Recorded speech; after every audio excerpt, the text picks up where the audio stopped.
Chaco Canyon is the pinnacle of the Ancestral Puebloan or Anasazi culture and a center of incredible architecture, engineering, and astronomy. Visitors come to Chaco Culture National Historical Park to see the buildings, but the story behind them is even more incredible, literally like nothing else in the world.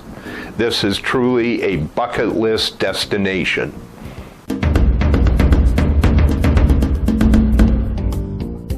Hi, I'm Dale, your guide to wandering ancient paths.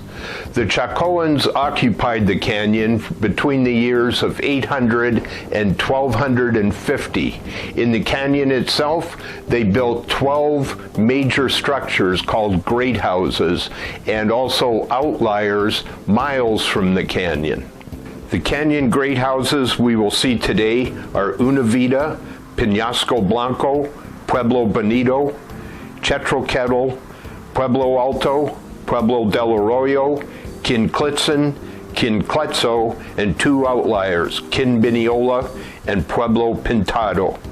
Pueblo Bonito is the largest great house with 600 rooms, 4 stories high, 40 kivas, and covers 3 acres. Chaco has 400 rooms, 16 kivas, and a huge central plaza. In 1941, a massive sandstone spire like this one toppled and destroyed 30 rooms of Pueblo Bonito. These massive buildings have core and veneer walls, with large stones in the center and a finishing veneer of small stones to finish the walls. Over 250 years of construction, 220,000 timbers were used from up to 70 miles away, hauled by hand to support the buildings and roof the kivas. In total, there are 15 great kivas that could hold 400 people each and 100 small kivas holding 50 to 100 people each. And all this was done with no sophisticated tools, no horses, no oxen, and no written language. Now, let's look at the true genius of the Chacoan people. Fajada Butte lies 4 miles southeast of the Central Canyon, and just below its summit are 3 huge sandstone slabs, and behind them is a spiral petroglyph known as the Sun Dagger, discovered in 1977. The sun has a 1-year cycle, and it is recorded on the spiral by shafts of light. It precisely details the summer solstice, the winter solstice, and the spring and fall equinoxes, which are identical, a solar calendar. This knowledge of the sun cycle was also applied to the construction of 4 of the great houses. For instance, the long east-west wall of Pueblo Bonito is in exact line with the 2 annual equinoxes. The sun rises along this wall and sets along this wall twice every year. The shorter east-west wall is in exact line with the sun every day at noon when the wall casts no shadow. And the Chacoans took this engineering and astronomy knowledge a huge step further. 4 of the great houses are aligned to each other and to the sun cycle. Pueblo Bonito and Chaco are aligned east-west, and Pueblo Alto and Quinclitzin are aligned north-south, all along principal walls in the buildings, and all 4 bisect perfectly.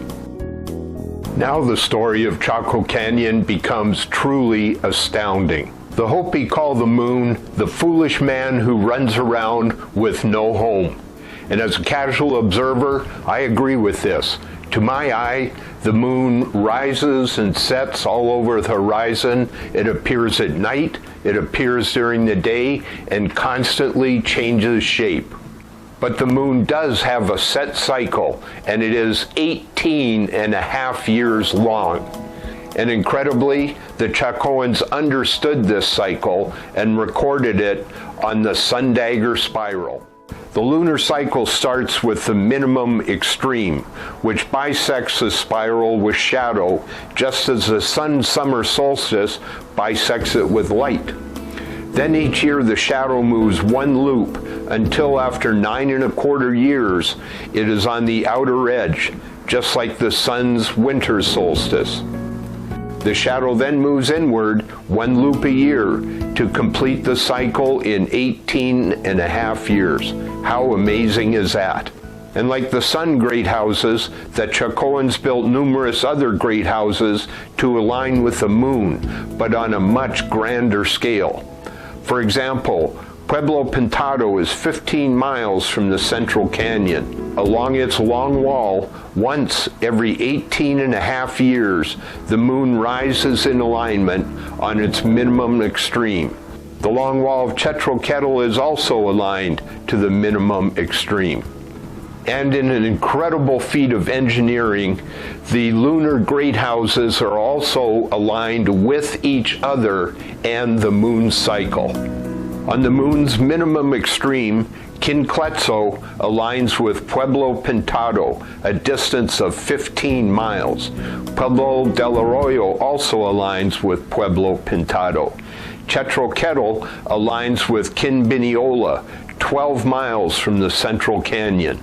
9¼ years later, on the moon's maximum extreme, Peñasco Blanco aligns with Una Vida, 5½ miles away, and this symmetry is bisected by the solar noon. No other culture in the ancient world understood this lunar cycle and constructed their buildings in alignment with it. 250 years of construction and generations of study to understand this. An incredible feat.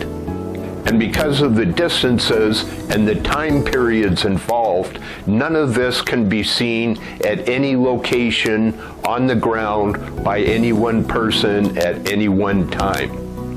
It could only be appreciated in the minds of the Chacoans. Their lives were totally in tune with the earth and the sky. 2 videos are available to learn much more about Chaco Canyon, and I highly recommend them.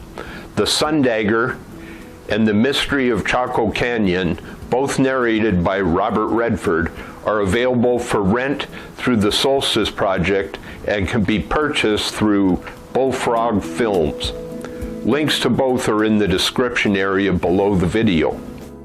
Chaco Canyon is truly a wonder, and what its people accomplished over 250 years is beyond astounding. Thanks for joining me today, and as always, please like and subscribe below and share this video with your friends. See you next time.